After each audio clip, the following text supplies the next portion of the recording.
That's right, it's the penultimate day of the Boys and Girls Athletics Championships at the National Stadium. And guess what? The boys and girls are doing extremely well. Jamaica's track and field future is in good hands. The country's economy is also in good hands, and today we see how government's handling of the IMF agreement is supporting economic reform. Don't go anywhere. Thanks for tuning in. I'm Adrian Atkinson. Let's turn the pages of Jamaica Magazine together.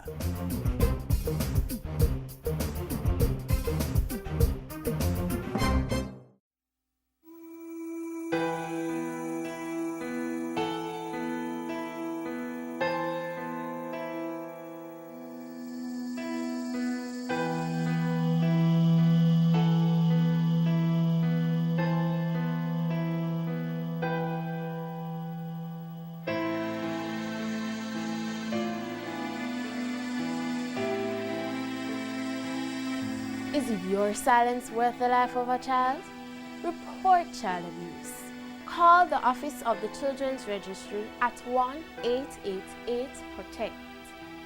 Be the change. Speak out. Protect our children.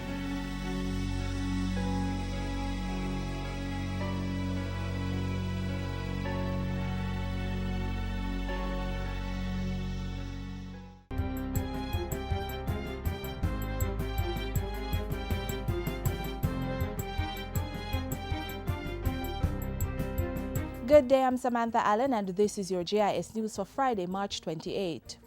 The Bustamante Hospital for Children has received a $123 million grant from the government of Japan to purchase vital equipment that will significantly boost healthcare delivery at the institution. Agreements formalizing the donation were signed Wednesday at the hospital.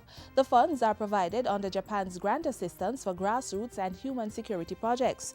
It will be used to acquire 23 pieces of critical equipment, including a ventilator, 8 vital sign patient monitors, an internal mobile dental unit, and 6 internal mobile blood pressure units. Diseases and injuries know no boundaries. As a responsible member of the global community, our commitment to Jamaican health needs continue to be a core priority for the government of Japan. The Japanese government made another important donation Wednesday, $11 million to build a computer room, repair a multipurpose court, and fence the Wait-A-Bit all-age school in Trelawney. The improvement works is to get underway shortly and should be completed before the end of the year. The Wait-A-Bit Benevolent Society will contribute 37 computers and 4 printers. Education Minister Reverend Ronald Thwaites thanked the Japanese government and commended school administrators for the foresight to seek the assistance. It's the largest ministry, the largest budget in Jamaica. But we have over 1,000 schools and many other commitments. And these important additions to the infrastructure of the school would likely have had to wait for quite a while. And therefore, this is exactly the kind of partnership that we cherish. Meanwhile, the Crooked River Skills Training Center in Northern Clarendon will benefit from a $10 million rehabilitation project courtesy of another grant from the Japanese government. Representatives of the Heart Trust NTA and the Charge d'Affaires at the Japanese Embassy signed that agreement Thursday. Not only will the center offer specific training, but also it offers the opportunity of continuing education. Yes? Because the facilities there, I hope, MP, will be available for the eventually, soon, for the Jamaica Foundation for Lifelong Learning and the community organization to partner so that we can offer the high school diploma there for anybody who didn't get it. Training at the renovated center will include apiculture, barbering, cosmetology, food and beverage, and cake baking. When it's completed, the Heart Trust NTA will assume responsibility to provide skills training curricula. The Maritime Authority of Jamaica MAJ is reminding jet ski owners to register their watercraft by the March 31 deadline.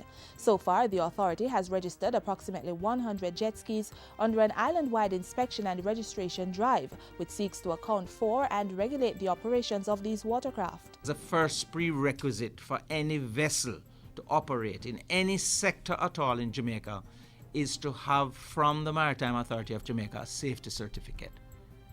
So jet skis too are coming into that net.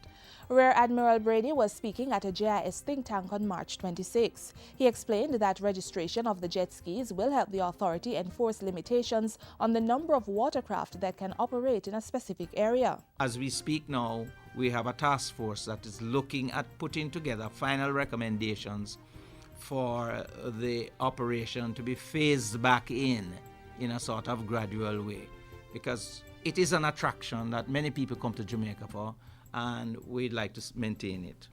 In February, government announced several regulations for the operation of personal watercraft, including jet skis, to ensure the safety of operators and swimmers. And finally, another successful agritourism farmers market was staged at the Catherine Hall Stadium in Montego Bay on Wednesday. The event was the latest in a series of farmers markets being held since last year, with $10 million in funding from the Tourism Enhancement Fund. It's part of a strategic collaboration between the Ministries of Agriculture and Tourism aimed at strengthening the linkages between the tourism industry and other sectors. Approximately 35 farmers and craft artisans took part in the latest farmers market, and there are plans to repeat the event on the last Wednesday of each month in Montego Bay. And that's it for JIS News Today. I'm Samantha Allen. Thanks for watching.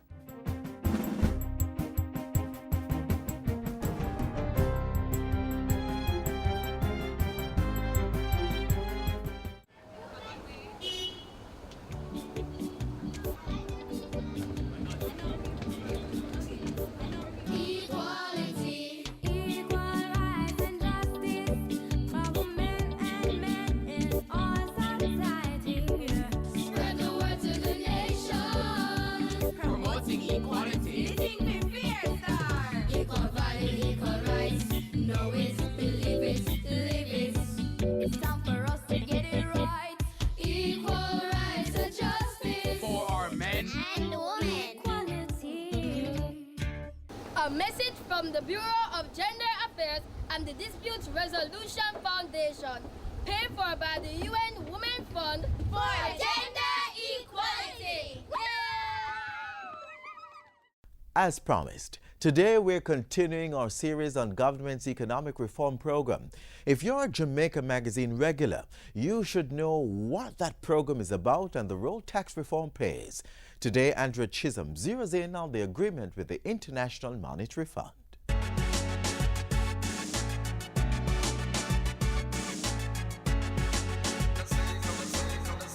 An agreement with the International Monetary Fund (IMF) has been at the center of the economic reform program for Jamaica. After intense negotiations in May 2013, the government secured an agreement with the fund, positioning the country to receive about $958 million over a 4-year period under the extended fund facility. But why was this IMF agreement so important? What it does is ensure that we have sufficient reserves to meet any unusual spikes, for example, in demand or overseas commitments in terms of balance of payment support. That is, money for Jamaica to conduct transactions with our foreign counterparts, for example, to import oil. But before that critical IMF deal could have been cemented, 4 main things had to be finalized. With those things started or completed and the IMF agreement secured, there are still some targets Jamaica needs to meet every quarter to keep the arrangement in place. Every 3 months, the country must successfully complete some specific quantitative or monetary targets, as well as structural benchmarks like legislative or policy changes. Every ministry, department, and agency of government has been doing the work to ensure Jamaica passes the tests. So far, so good. Jamaica passed all 3 IMF tests in June, September, and December 2013. The execution of the government budget for 2013-14 has been broadly on track. Overall, policy implementation under the program remains strong. The Executive Board of the IMF therefore announced on March 19, 2014 that $71.4 million would be disbursed to Jamaica, bringing total disbursements under the arrangement to $345.8 million.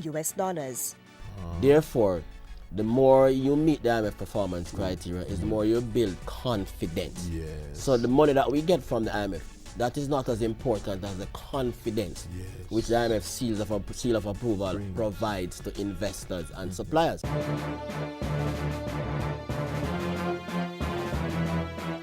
Government is staying the course under its economic reform program to ensure that Jamaica meets the requirements to pass the 4th IMF test, a review of our performance from January to March 2014. On March 18, the House of Representatives passed the fiscal rules legislation, meeting one structural benchmark for the quarter. This will allow Parliament to be more responsible in the management of the country's financial affairs while promoting transparency. Because the international community, the financial markets, the multilateral agencies, the private and official lenders are not convinced that we collectively have the fiscal discipline to prevent the future run-up of our debt. We need to prove them wrong. 2 acts were amended to make the legislation possible: the Fiscal Administration Audit Act and the Public Bodies Management Accountability Act. As part of the quantitative targets, the Net International Reserves NIR is also on track to meet its over $1.2 billion target. The Bank of Jamaica reported that at the end of February, the NIR stood at over $1 billion, representing almost 17 weeks of imports. An agreement with the IMF also paves the way for monies to flow from the other multilateral agencies such as the World Bank. And this has been happening, signaling confidence in Jamaica's economic reform program. 2 loan agreements valuing $140 million were signed in February with the Inter-American Development Bank. And prior to that, Jamaica received a $951 million grant from the European Union for budgetary support and $2.6 billion in grant funding to improve services in the health sector. We are very cognizant that we need to continue our performance in all aspects of the program, and particularly in relation to the strengthening of our financial management capabilities within the government of Jamaica as a whole in order to facilitate these funds. And to help keep the government on track, the Economic Program Oversight Committee (EPOC), which includes private sector interests, is keenly monitoring the IMF agreement. EPOC is co-chaired by President and CEO of Sagicor Life Richard Biles and Bank of Jamaica Governor Brian Winter. I see the government doing what we said they must do. I think it is up to us now in the private sector, myself included, to do what we think is good business, which is to invest and to look out for opportunities. So through the economic reform program, government is meeting the targets outlined in the agreement with the IMF under the watchful eyes of EPOC, all in a bid to ensure that Jamaica continues on a path of economic stability and growth.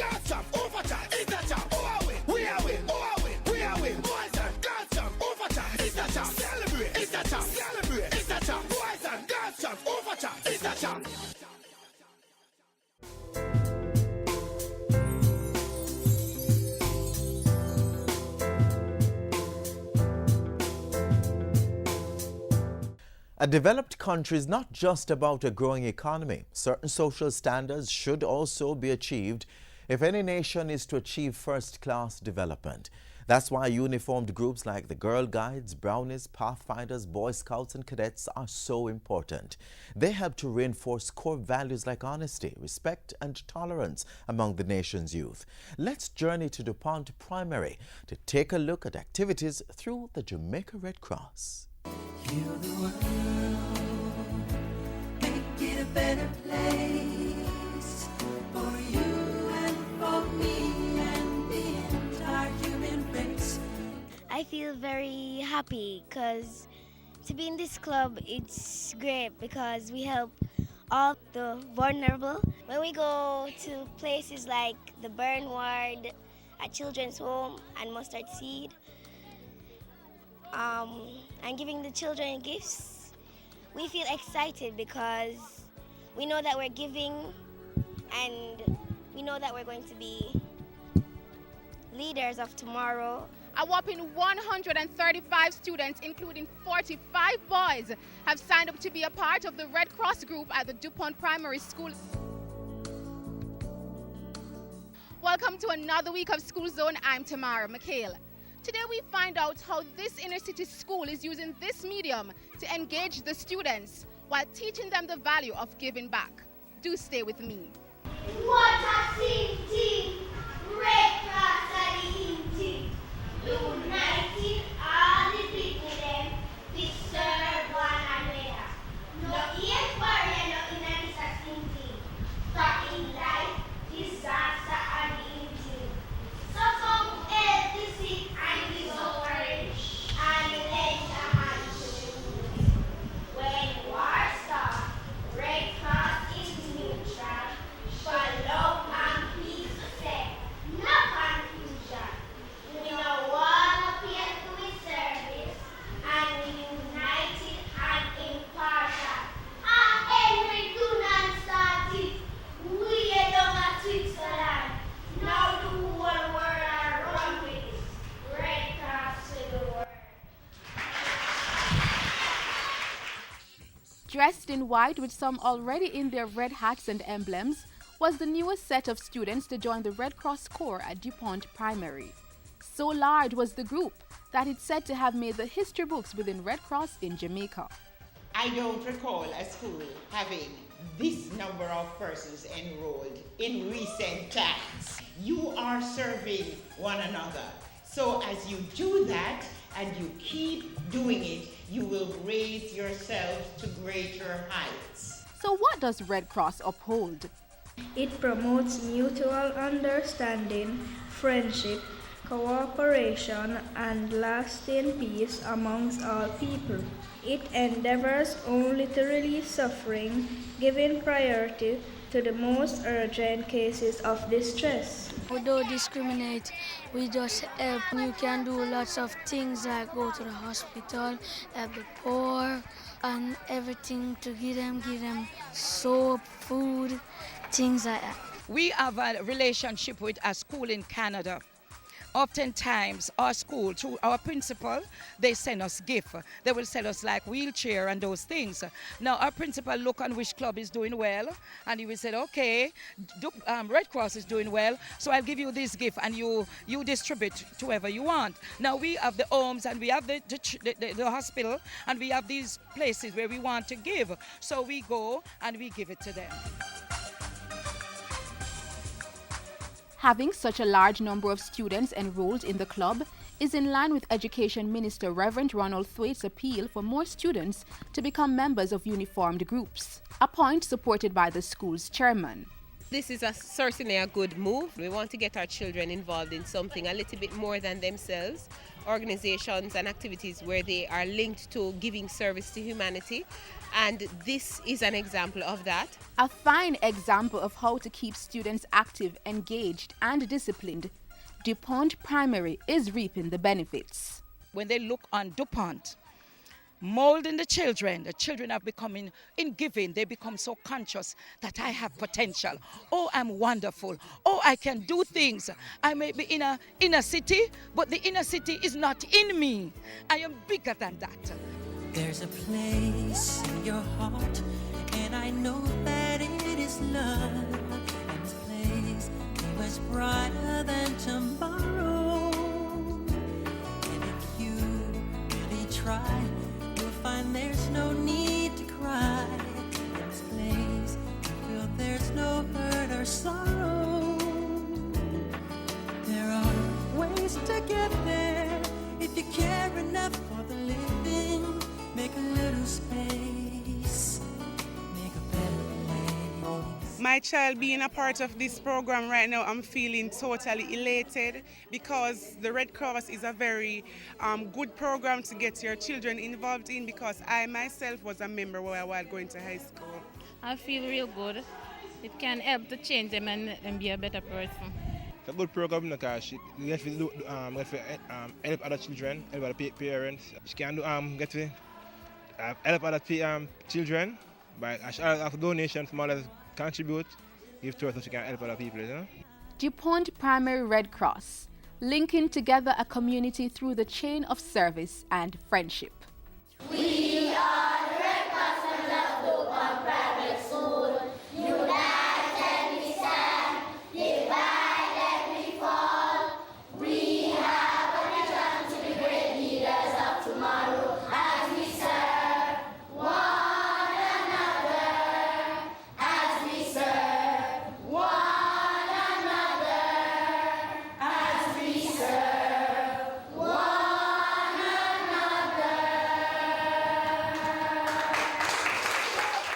Indeed, it's quite uplifting to see all these students giving back through the medium of Red Cross.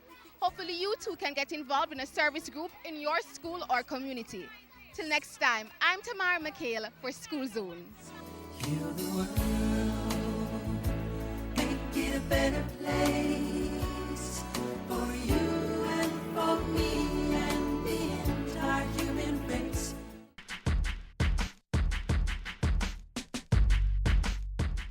It seems like most persons are super busy these days. The children need assistance with their homework. That deadline to complete a major project at work is fast approaching, and your favorite television show needs undivided attention. But amidst the hustle and bustle, we can still find a time to be of service to others. Excellent programs like the one at DuPont Primary really couldn't succeed without people volunteering their time and efforts, and that's worthy of emulation. Why not volunteer your services through the mentorship program at a school near you? And there must be some activity to get involved in at church or even a charitable organization. When we donate time and energy to uplifting projects, we are fulfilling a social responsibility. Volunteerism strengthens trust among citizens, and it can help us develop new skills and talents. Make some space in your busy schedule to give back. Through volunteerism, we can help to execute projects that can help create a more caring and gentle society.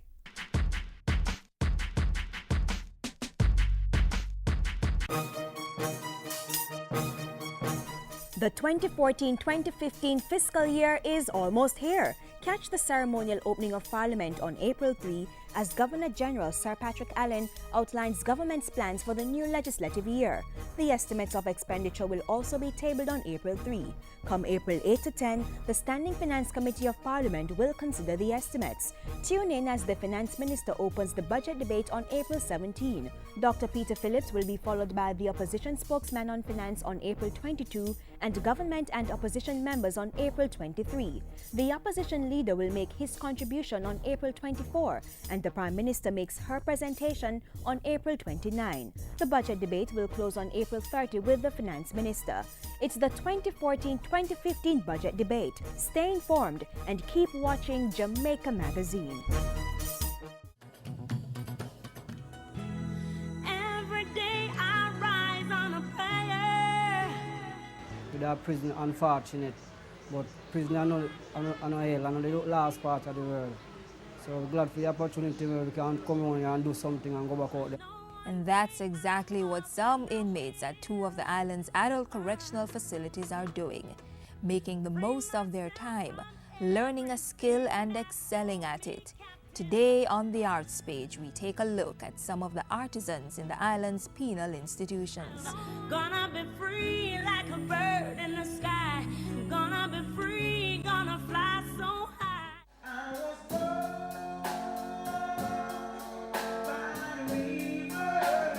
Instead of giving them a fish, you teach them to fish so that they can go back out in the wider society as better persons. The Department of Correctional Services offers several self-improvement programs intended to change behaviors and teach skills. Art and craft is one of the many self-empowering methods being used by the department to reform the lives of those on lockdown. On a daily basis, they work Monday through Friday. On weekends, they might do things in their cells, but weekdays, they work in the different areas. These are self-taught crafts. We have matchstick work, and we have soap work, we have paintings. The men on the inside have attested to the life-changing power of art and craft. It helped me to calm myself, to see things differently, to be a better person. I'm glad for the opportunity where we can come to prison, we can do something, because when I out there, I never know if I know nothing at all. It helped me a lot to keep my brain more relaxable, keep me away from trouble and things. It was useful enough for, since I come here, I get to learn about the matchstick work and carving work and them things there. The rehab program has helped me tremendously in a positive way, meaning that when I'm free, I'll be able to help myself in a more productive way and be a more upstanding citizen in society. I've got to get myself together. It helps to relieve my mind from the pressures of the sentence, because not just in prison, but wherever a man is, as long as he occupies his mind with something productive, then there'll be less stress to deal with.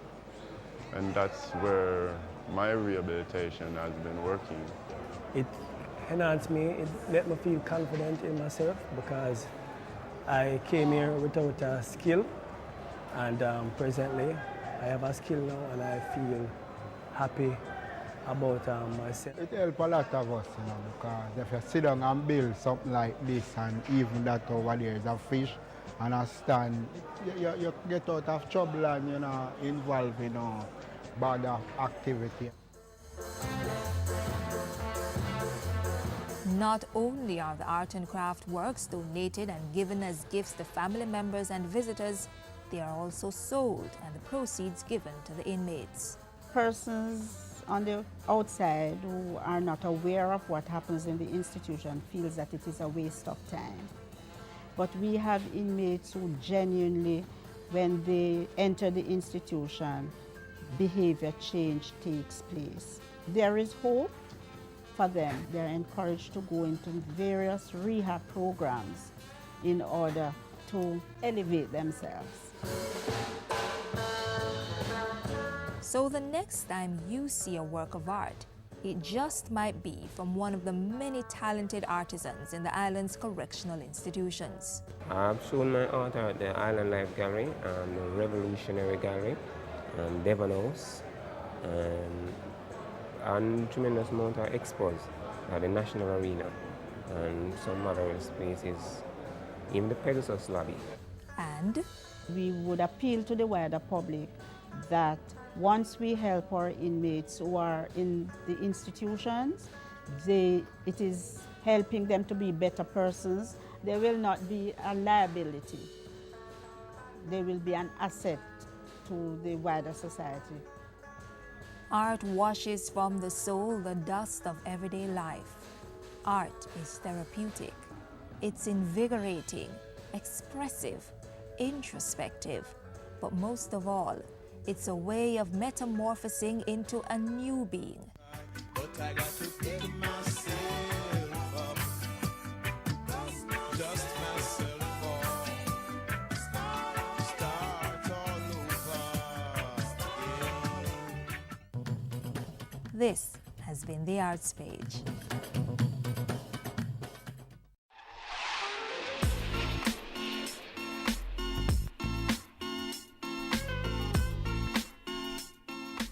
And we've come to the end of Jamaica Magazine for this Friday. Thanks for spending time with us.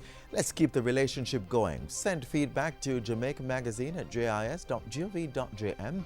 Follow us on Twitter at JIS News and visit our website, jis.gov.jm. I'm Adrian Atkinson. On behalf of the entire production team here at the JIS, have yourselves a great weekend.